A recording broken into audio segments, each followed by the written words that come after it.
Сәлем достар, мен бүгін гусар костюмінің тігу жолын көрсетемін.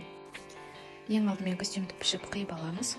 Мына көрсетіп жатқанның жағасы, бұны екеулеп қиып аламыз. Қара атластан және де түрлермен жабыстырылған. Ал мынау манжет, бұны да жаға секілді түрлермен жабыстырып аламыз. Бұл екі жеңіне, содан соң жеңі, арқасы және де мына кеудесінің де түрде түрлермен жабыстырып қатайтып аламыз. Және де мына соңғысы ақ материал атлас, бұл шалбары. Мынау жаңа айтып өткен түрлерін бұл матаны қатайтып, өзінің формасын ұстап тұру үшін арналған. Ал енді манжетті тігіп бастаймыз. Бұл жерде түрлерін жабыстырылған матамызды тестіріп тігеміз. Сонан соң ашып белекант жасаймыз.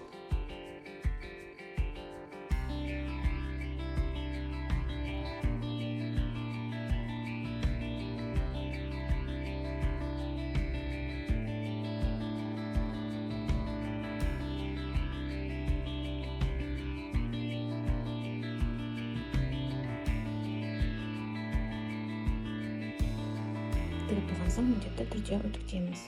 Жағасын да дәл солай етіп тігеміз.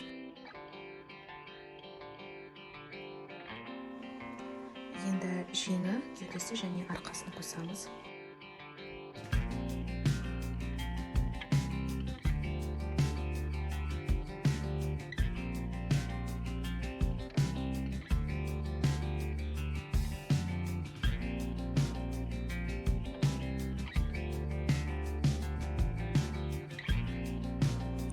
Менде жаш ленті болмағандықтан қиғаш лентаны беттестіріп тігіп дайындап алдым.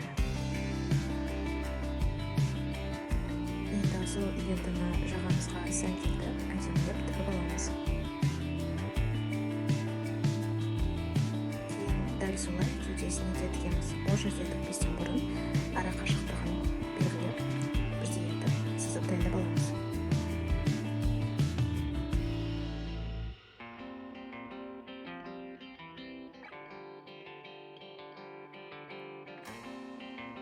Енді мен костюмге палетті дайындаймын, яғни погон. Ол үшін картон алып осындай формада қиып аламыз. Жоғарғы жағы 5, төменгі жағы 3,5 болады. Ұзындығы 7 см. Осыған ыстық желім арқылы фетр жабыстырамыз. Бұл погон 3-4 жастағы баланың костюміне арналған. Сондықтан үлкен костюм тігемін десеңіз, сәйкесінше ұзындығын қосамыз. Кейін осылай әдемілеп салпыншағын жабыстырамыз. Сонан соң картонның бетін осындай әдемі тесімнің көмегімен жабамыз. Кейін осындай тас тәрізді әдемі лентамен вагонымызды айналдырып өңдеп шығарамыз. Міне палеті дайындалып қалды. Бұл костюмге қолмен отырғызып тігеміз. Және де костюмнің ішкі жағына, иығына міндетті түрде иық төсеніш саламыз. Енді 5 см болатындай етіп, ілгекке арналған бөлігін дайындаймыз. Дайындап алған соң, осылай кеудесіне біріктіріп тігеміз, және де астарын қосып, бет жағымызды аяқтаймыз. Келесі бөлімде шалбарын және де бас киімін қалай тігуді көрсетемін. Егер сізге видео ұнаған болса, лайк, подписка және пікір қалдырыңыз.